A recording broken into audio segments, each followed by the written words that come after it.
Yung kanta, ano yung kanta?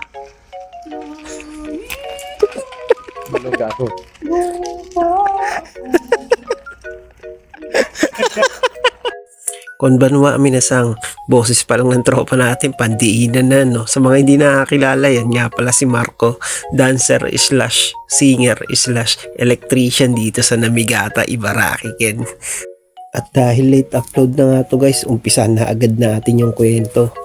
So nag-umpisa nga talaga tong gala na to dahil nung Sabado ng umaga ay nag-live ako. Sakto naman nag-comment yung mga tropa natin na taga Namigata, yun nga si Marco at si Joey.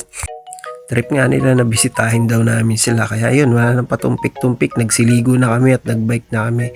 Ang problema lang eto, nagkaroon tayo ng aberya. Medyo inaasar ko nga si Evan dyan kasi pumutok yung gulong niya at yun, naglalakad siya. Pero nagtulungan naman kami dyan, papalit-palit kami. Nirunning flat na rin namin yan.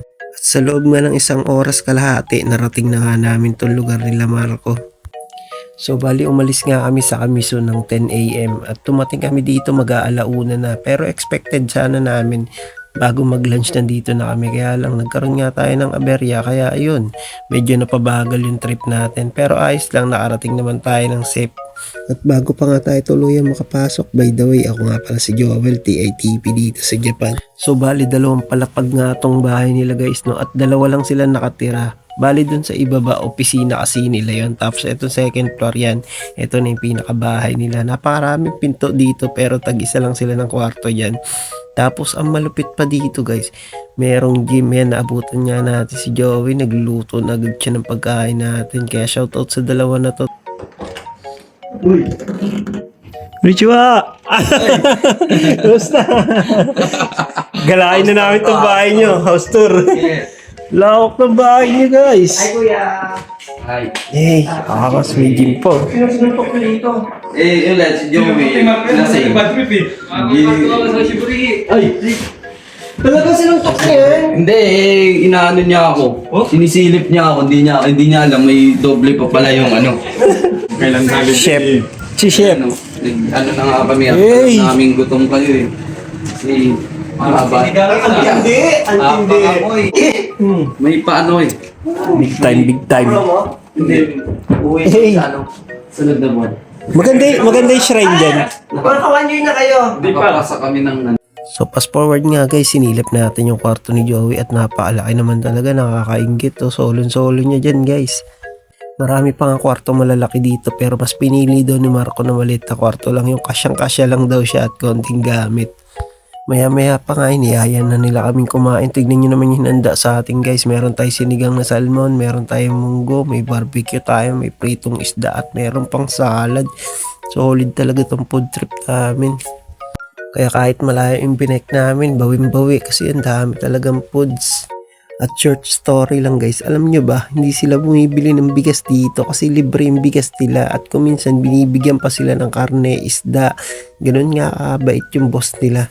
Kaya nga sabi ko napakaswerte nila kasi alam nyo ba guys, ang isang sakong bigas dito 2 lapad po o nagpe-presyo sa atin ng halos 7,000 pesos. Kaya swerte talaga nila guys. Okay guys, gagala tayo.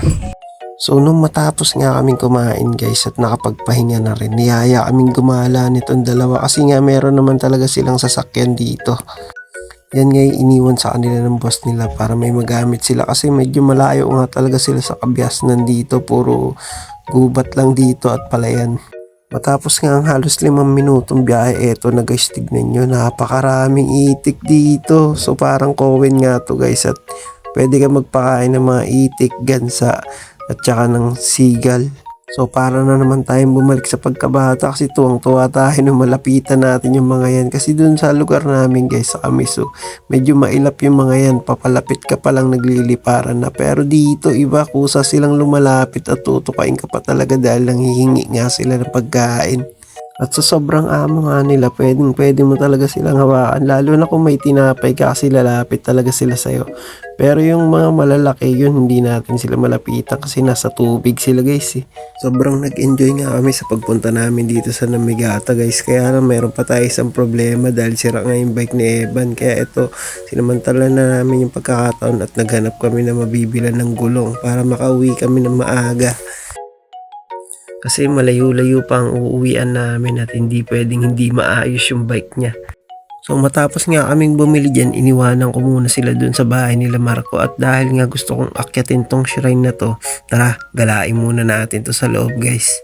Isipin guys na ang lapit lang ng bahay nila rito, halos katapat lang pero hindi pa daw nila napapasok doon shrine na to.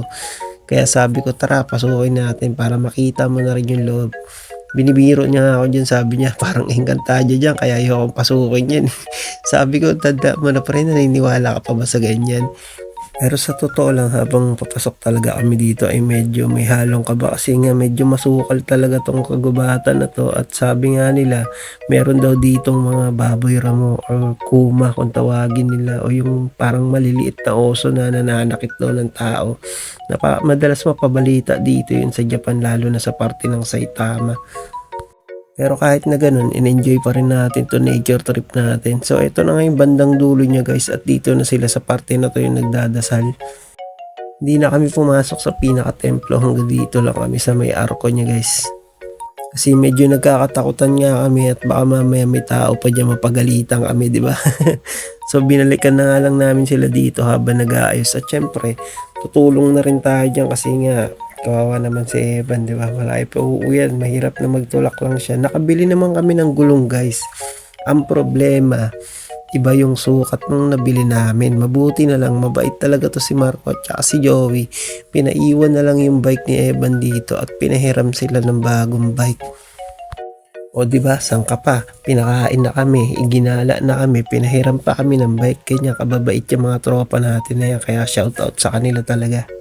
Hindi ko na lang din na-videoan guys pero umuwi na rin kami niyan mga bandang alas 5 ng hapon at dumating nga kami sa bahay nila Evan siguro mga 6:30 na rin. So nagbike nga kami halos ng 1 oras at kalahati. So dyan na nga magtatapos yung kwento ng gala natin guys at big shoutout talaga sa mga kasama nating si Marco at si Joey. Salamat sa inyo ng sobra. At kung nag-enjoy nga kayo sa panonood ng video ko guys, pakipollow naman ako. Salamat. Ito nga pala ang ating agency at ang ating school. Nandito na rin ang mga taong kailangan nyong hanapin para makapunta kayo dito sa Japan. Jikai made sayonara, soshitigo, shicho, arigatou gozaimashita.